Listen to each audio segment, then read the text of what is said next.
বিসমিল্লাহির রহমানির রহিম। আসসালামু আলাইকুম শিক্ষার্থী বন্ধুরা, আশা করি সবাই ভালো আছো। আলহামদুলিল্লাহ আমি ভালো আছি। তো আজকে আমরা আরেকটা টপিক নিয়ে আসছি। আজকের টপিকের টাইটেল হচ্ছে ট্যাগ কোয়েশ্চেন। তো প্রথমে আমরা জানি ট্যাগ কোয়েশ্চেনটা কি। ট্যাগ শব্দের অর্থ হচ্ছে জুড়ে দেওয়া, আর কোয়েশ্চেন মানে প্রশ্ন। সো কোনো সেন্টেন্স শেষে প্রশ্ন জুড়ে দেওয়াকে আমরা ট্যাগ কোয়েশ্চেন বলি। তো এই ট্যাগ কোয়েশ্চেনটা শুধুমাত্র নবম দশম শ্রেণীর সিলেবাসেই সীমাবদ্ধ নয়। আমরা জানি এই ট্যাগ কোয়েশ্চেনটা আমরা বিভিন্ন জায়গায় ভর্তি পরীক্ষা দিতে গেলে, চাকরির ইন্টারভিউ হোক অথবা বিশ্ববিদ্যালয়, কলেজ বা বিভিন্ন জায়গায় ভর্তি পরীক্ষা দিতে গেলে ওইখানেও আমরা দেখি ট্যাগ কোয়েশ্চেন আসে। সো আমরা কিভাবে আজকে ট্যাগ কোয়েশ্চেন করব সেই বিষয়টা নিয়ে আলোচনা করব। তো প্রথমে চলে যাচ্ছি ট্যাগ কোয়েশ্চেন করার রুলে। আমরা ট্যাগ কোয়েশ্চেন করার জন্য সর্বপ্রথম আমাকে ইম্পারেটিভ সেন্টেন্সটা চিনতে হবে। আর ইম্পারেটিভ সেন্টেন্স যদি আমরা চিনি তাহলে ইজিলি আমরা ইম্পারেটিভ সেন্টেন্সে ট্যাগ কোয়েশ্চেন করতে পারবো। আমরা প্রথমে একটা রুল দিচ্ছি ইম্পারেটিভ সেন্টেন্সে ট্যাগ কোয়েশ্চেন কিভাবে করব। রুল 1,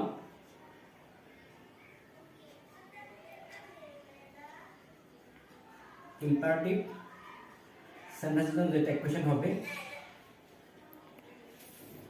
যদি ইম্পারেটিভ সেন্টেন্সটি লেটার দ্বারা শুরু হয়, লেটার দ্বারা শুরু হলে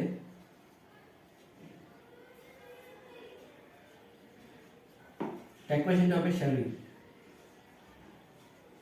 শ্যাল উই। এবং যেহেতু ট্যাগ কোয়েশ্চেন প্রশ্ন করবো শেষে একটা প্রশ্নবোধক চিহ্ন জুড়ে দিতে হবে। আর ইম্পারেটিভ সেন্টেন্স লেট ছাড়া অন্যভাবে যদি শুরু হয়, লেট ছাড়া অন্যভাবে যদি ইম্পারেটিভ সেন্টেন্স হয় সেক্ষেত্রে ট্যাগ কোয়েশ্চেন হবে উইল ইউ। তবে যদি জোর দেওয়া হয় কোনো কাজের ক্ষেত্রে সেক্ষেত্রে আমরা চাইলে অনটিও করতে পারি। উইলও করা যাবে, অনটিও করা যাবে। আমরা এক্সাম্পলে যাচ্ছি, ইম্পারেটিভ সেন্টেন্সের এক্সাম্পল দিচ্ছি। Let us play cricket. পরীক্ষা হলে এইভাবে সেন্টেন্সটা থাকবে। তো এই সেন্টেন্সটাকে আমরা যদি ট্যাগ কোয়েশ্চেন করতে হয়, আমরা দেখছি এটা লেটার দ্বারা শুরু ইম্পারেটিভ সেন্টেন্স, আর আমাদের বলা ছিল লেটার দ্বারা শুরু হলে শ্যালই হবে। তারপরে লিখছি শ্যাল উই। কেন হবে একটু এক্সপ্লেন করি। লেট আস প্লে ক্রিকেট, চলো আমরা ক্রিকেট খেলি। তাহলে এখানে আমিষও খেলবো, যেহেতু আমরা জানি আমিষও থাকলে উই হবে, আমরা প্রনাউন করেছি। আর এখানে যদি খেলবো ফিউচারের কথা বলছি সেই ক্ষেত্রে আমরা শ্যাল ইউজ করব, শ্যাল। আমি আরো সেন্টেন্স দিচ্ছি, লেট মি ডু ইট, তাকে এটা করতে দাও।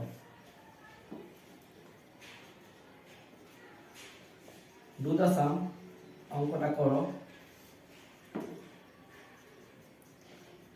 Have a cup of T,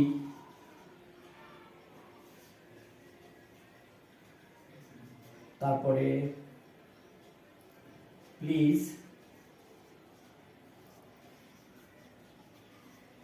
give me a pen. এই সেন্টেন্সগুলোর আমরা ট্যাগ কোয়েশ্চেন করব। দেখি আমরা এই সেন্টেন্সটা লেট দ্বারা শুরু ইম্পারেটিভ সেন্টেন্স, ডু ভার্ব দ্বারা শুরু ইম্পারেটিভ সেন্টেন্স, হ্যাভ ভার্ব দ্বারা শুরু হয়েছে, সো এটাও ইম্পারেটিভ সেন্টেন্স। এখানে প্লিজ আছে, আমরা জানি প্লিজ হচ্ছে অ্যাডভার্ব, অ্যাডভার্বের পরে আছে গিভ ভার্ব। তো ইম্পারেটিভ সেন্টেন্সের আগে ভার্বের আগে অ্যাডভার্ব থাকতে পারে। অ্যাডভার্বগুলো কি কি হইতে পারে? প্লিজ হইতে পারে, কাইন্ডলি হইতে পারে, অলওয়েজ, নেভার, দেন ইত্যাদি অ্যাডভার্ব ইম্পারেটিভ সেন্টেন্সের শুরুতে বসতে পারে। অর্থাৎ অ্যাডভার্ব প্লাস ভার্ব দ্বারা শুরু হলো ইম্পারেটিভ সেন্টেন্স। তো এখানে দেখছি সবগুলো সেন্টেন্সই ইম্পারেটিভ। এর মধ্যে একটা শুধু লেটাস, যেটা আমরা অলরেডি করেছি। লেটাস থাকলে আমাদের সূত্র ছিল লেটাস দ্বারা শুরু হলে, সেন্টেন্সটা লেটাস দ্বারা শুরু হলে শ্যালই হবে। আর যদি ইম্পারেটিভ সেন্টেন্স অন্যভাবে শুরু হয়, দেখো এটা লেটাস দ্বারা শুরু না, এটাও লেটাস দ্বারা শুরু না, আর কোনো সেন্টেন্সই লেটাস দ্বারা শুরু না। তো বাকি সবগুলোর জন্য আমরা যেটা করতে পারি will you, will you, will you, will you, will you. So আমরা যে কোনো ইম্পারেটিভ সেন্টেন্স এই একটা রুলেই করতে পারবো। তো আমরা এখানে ইম্পারেটিভ সেন্টেন্স ছাড়া অন্য সকল সেন্টেন্স হলে আমি কিভাবে ট্যাগ কোয়েশ্চেন করব। দেখো এখানে আমি কতগুলো সেন্টেন্স অলরেডি লিখে রেখেছি। তো এখানে শুরুতে আই প্রনাউন এখানে আছে মাই পজিটিভ কেসের পরে এক্সপ্রেস নাউন সাবজেক্ট, এটা এখানে শুরুতে নাউন আছে। সাম অফ মাই ক্লাসমেটস, তো এখানে সাম অফ মাই ক্লাসমেট আমার ক্লাসমেট সহপাঠীদের কিছু, তাহলে এখানেও এটা কি আছে, নাউন আছে। দে প্রোনাউন, সো এভরিবডি এখানে সাবজেক্ট আকারে বসছে। সো এখানে সবগুলো সেন্টেন্স যেগুলো লিখছে একটা ইম্পারেটিভ না, তো অন্য যে কোনো সেন্টেন্স হলে আমি কিভাবে এটা কোয়েশ্চেন করব, সেই ক্ষেত্রে প্রথমে আমাকে অক্সিলিয়ারি ভার্ব বসাতে হবে। অক্সিলিয়ারি ভার্ব বসাতে হবে। তারপরে যদি সেন্টেন্সটা হ্যাঁ বোধক হয়, সেই ক্ষেত্রে অক্সিলিয়ারি ভার্বটার সাথে আমরা সংযুক্ত আকারে অ্যান্টি যোগ করব। দেন যে সাবজেক্ট থাকবে সাবজেক্টের প্রনাউন, তারপরে প্রশ্নবোধক চিহ্ন দিব। সো এই নিয়মে যদি আমরা এই সেন্টেন্সগুলো করি, তো এখানে দেখো অক্সিলিয়ারি ভার্ব কি আছে, এম আছে। আমাদের কথা ছিল প্রথমে অক্সিলিয়ারি ভার্ব বসাবো, তো এম আছে, এবং আমরা দেখবো সেন্টেন্সটা হ্যাঁ বোধক কিনা। যদি সেন্টেন্সগুলো হ্যাঁ বোধক হয় তাহলে আমরা অবশ্যই ট্যাগ কোয়েশ্চেনে অ্যান্টি যোগ করব। দেখো সেন্টেন্সটা হ্যাঁ বোধক, যেহেতু আমি অ্যান্টি যোগ করলাম, আমরা জানি এম এর সাথে যখন নট যোগ হয় সংযুক্ত হলে কি হয়ে যায়, এন্ড হয়ে যায়। এটা আমরা গত ক্লাসে করিয়েছি, এন্ড। তারপরে অক্সিলিয়ারি ভার্বের সাথে অ্যান্টি বসালাম, তারপরে সাবজেক্টের প্রনাউন। সাবজেক্ট হচ্ছে এখানে আই নিজেই প্রনাউন, তাহলে এইটাই। দ্বিতীয় সেন্টেন্সটা দেখো, মাই এক্সপেকটেশন ইজ গেটিং, এখানে আছে ইজ অক্সিলিয়ারি ভার্ব। তো আমরা বলছিলাম অক্সিলিয়ারি ভার্ব থাকলে আমরা অক্সিলিয়ারি ভার্ব বসাচ্ছি অক্সিলিয়ারি ভার্ব। তারপর আমরা বসাবো এনটি, যদি হ্যাঁ বোধক হয়, দেখে আমরা বাক্যটা হ্যাঁ বোধক আছে, তার মধ্যে নিজের সাথে জাস্ট এন লেখে অ্যাপোস্ট্রফি কমা দিয়ে টি হলে শর্ট ফর্ম হয়ে যায় ইজেন্ট।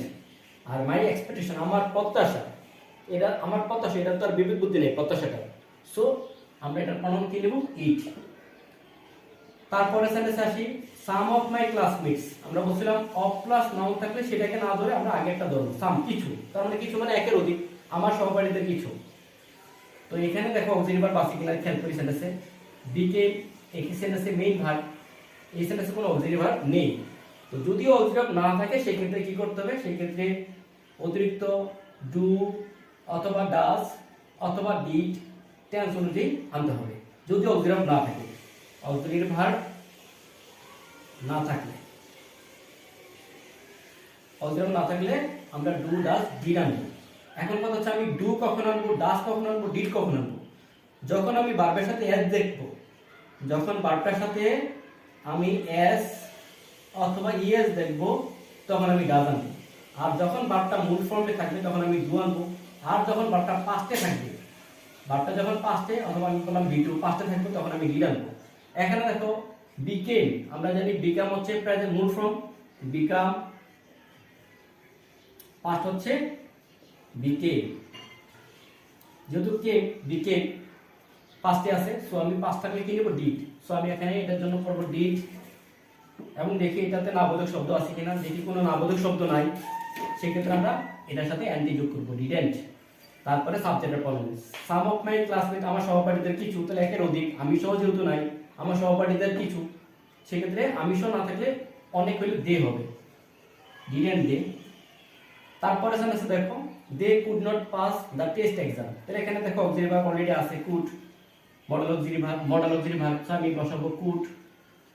তারপরে যেহেতু এটা নাবোধক বাক্য, সো আমাকে অ্যান্টি করা লাগবে না, জাস্ট হ্যাঁ বোধকের অ্যান্টি হবে, নাবোধকের অ্যান্টি করা লাগবে না।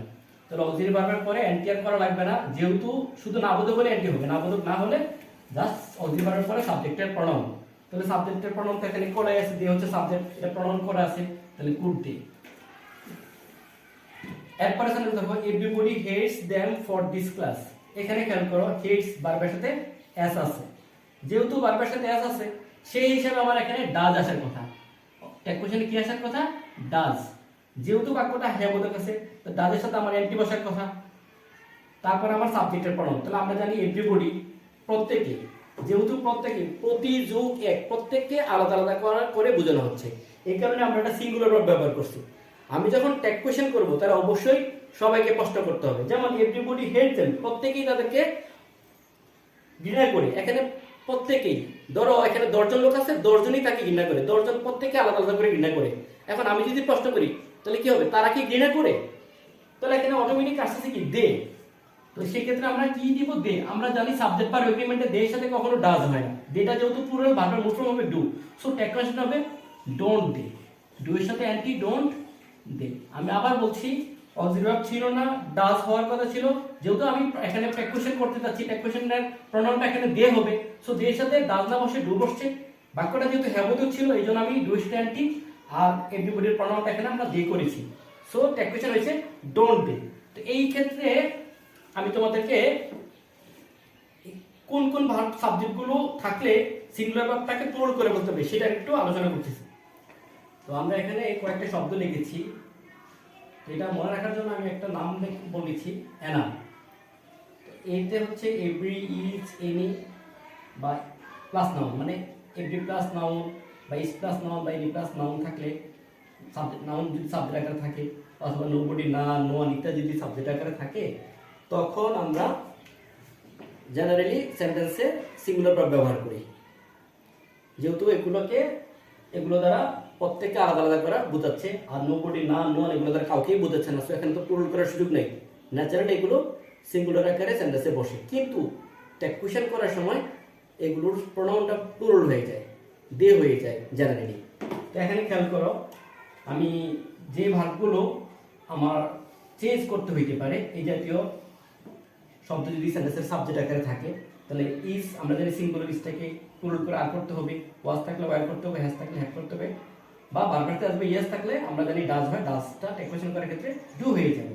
যেমন এখানে এক্সাম্পল দিছি নোবডি ওয়াজ প্রেজেন্ট, তো এখানে নোবডি যেহেতু আছে, আমার এখানে বলা আছে নোবডি থাকলে আমরা কি করব, ভার্বটাকে ট্যাকুয়েশন করার সময় প্লুরাল করে ফেলবো, যে ওয়াজ যেহেতু আছে তো ওয়াজের প্লুরাল হচ্ছে ওয়ার, আমি ওয়ার করব।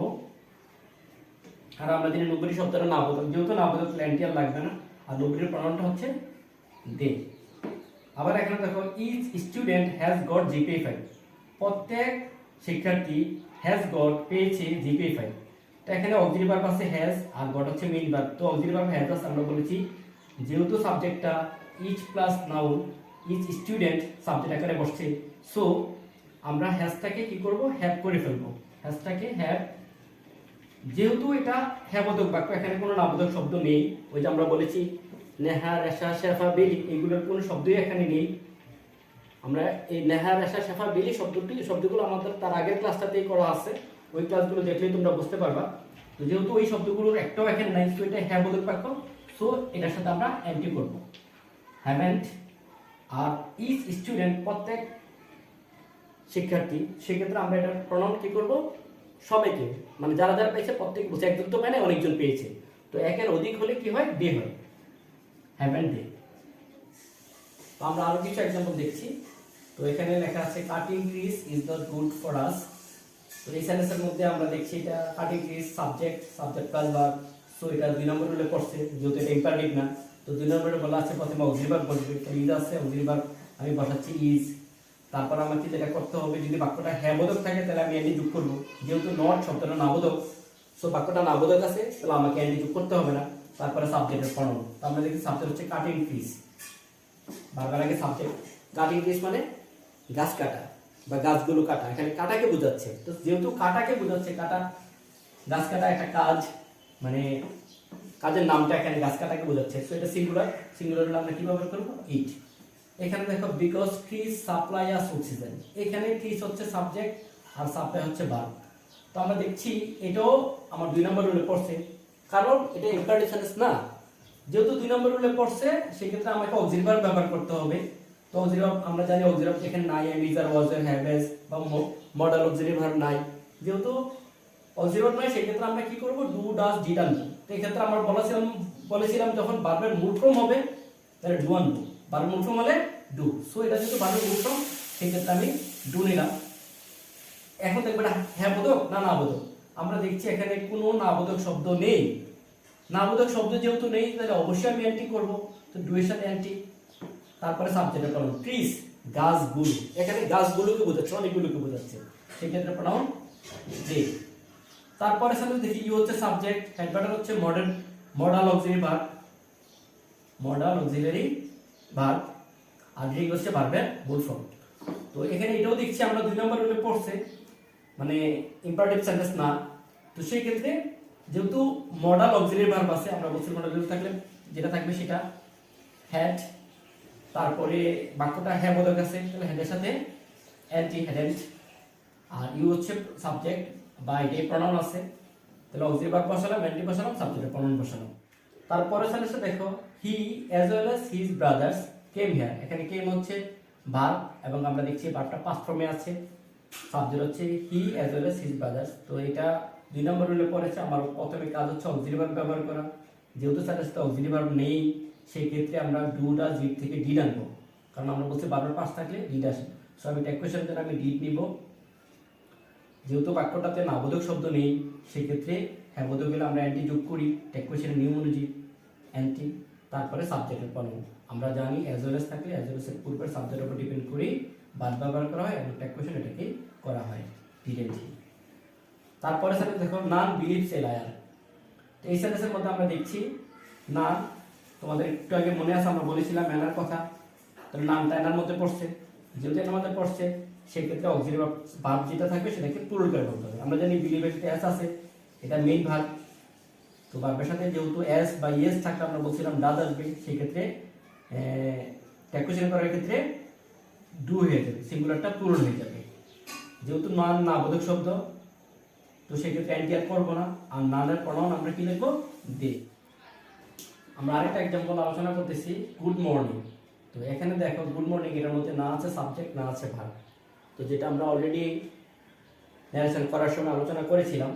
তো সেক্ষেত্রে আমরা যদি মনে মনে ধরে নিই, আমরা ন্যারেশনের মধ্যে দেখছিলাম হি সেড গুড মর্নিং,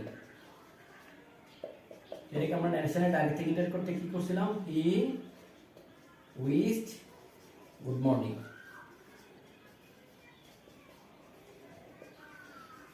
যদি এরকম হইতো আই সে গুড মর্নিং,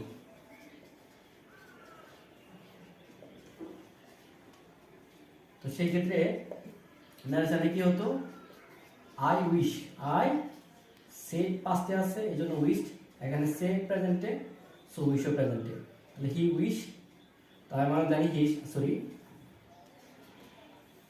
কি করবে এটা আই সে গুড মর্নিং। যদি এই ন্যারেশন এরকম থাকতো আই সে গুড মর্নিং, সেটা আমরা ডিরেক্ট থেকে ইন্টারেক্ট করতাম I wish, I wish good morning.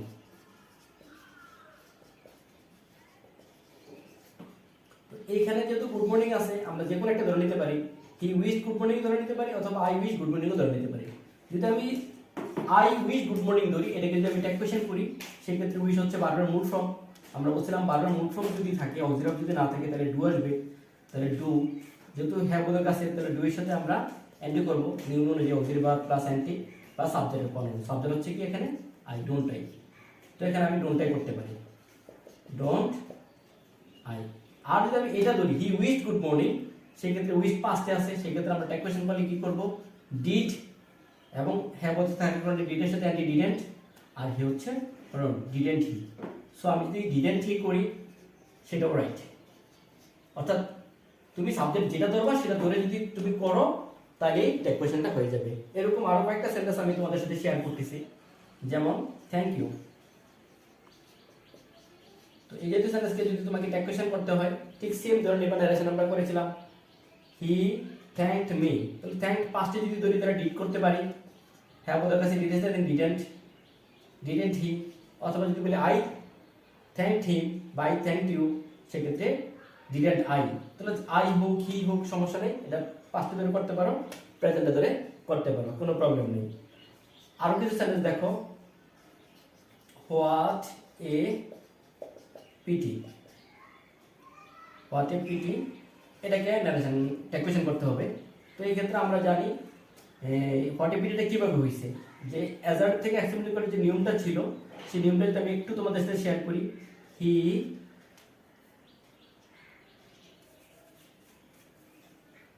It is a great pity, এটাকে যদি আমরা এক্সক্লেমেটরি করি তাহলে আমাদের এক্সক্লেমেটরি রুল বলা আছে এ বেরি অথবা এ গ্রেড ওঠে, হোয়াট এ বসে, তারপরে দ্বিতীয় অংশ পিটি তারপর প্রথম অংশ ইট ইজ, তারপর আবশ্যক চিহ্ন। তো এখানে আসলে হোয়াট এ পিরিয়ডের মধ্যে এই ইট ইজ যেটা এখানে ছিল এটা উজ্জ্বল আছে, কিন্তু তুমি মনে মনে এখানে ইট ইজ ধরে নিবা, এই জায়গাতে মনে মনে ইট ইজ ধরে নিবা। তাহলে সেক্ষেত্রে কি হচ্ছে, যেহেতু ইজ অক্সিলারি ভার্ব আমি বসাচ্ছি, হ্যাঁ বোধক আছে ইজের সাথে একটি ইজেন্ট, আর ইট হচ্ছে প্রনাউন, সাবজেক্টের প্রনাউন ইজেন্ট ইট। সেইভাবে তুমি এটার ট্যাগ কোয়েশ্চেন করতে পারো। তো এই ট্যাগ কোয়েশ্চেন নিয়ে যদি তোমাদের আরো কোনো প্রশ্ন থাকে বা এরকম কোনো সেন্টেন্স পাও যেটা তোমরা সহজে ট্যাগ কোয়েশ্চেন করতে পারছো না, তাহলে অবশ্যই কমেন্ট বক্সে জানাবা। তো অবশ্যই আমরা তোমাদের এই সমস্যাগুলো নিয়ে পরবর্তী ক্লাসে আলোচনা করবো ইনশাল্লাহ। আর তোমরা দেখো, দুইটা রুল আমি আলোচনা করছি। একটা রুল ছিল ইম্পারেটিভ সেন্টেন্সের জন্য, যদি সেন্টেন্সটা ইম্পারেটিভ হয় সেক্ষেত্রে লেটাস থাকলে শ্যালই, আর ইম্পারেটিভ সেন্টেন্স কিন্তু লেটাস না অন্যভাবে শুরু, সেটা উইলিও। আর অন্য যত সেন্টেন্স আছে, যেই সেন্টেন্স হোক না করো, প্রত্যেকটা সেন্টেন্সের জন্য একটা মাত্র রুলই আমি ইউজ করেছি। অক্সিলারি ভার্ব ব্যবহার করেছি, না থাকলে ডুডাল জিরে নিয়েছি, হ্যাঁ বোধক বলে অ্যান্টি যোগ করেছি, তারপরে সাবজেক্টের প্রনাউন করেছি। যদি কখনো সাবজেক্ট ভার্ব না থাকছে সেক্ষেত্রে আমরা মনে মনে সাবজেক্ট ভার্ব ধরে নিয়েছি। যদি ভার্ব না থাকছে, অক্সিলারি না থাকছে, সেক্ষেত্রে আমরা টেন্স অনুযায়ী ডুডাল জিরে নিয়েছি। সো এভাবে তোমরা করো, প্র্যাকটিস করো। যদি সমস্যা হয় আমাকে অবশ্যই শেয়ার করবা। তাহলে তোমরা বাসায় প্র্যাকটিস করো। ভালো থাকো সবাই, আল্লাহ হাফেজ।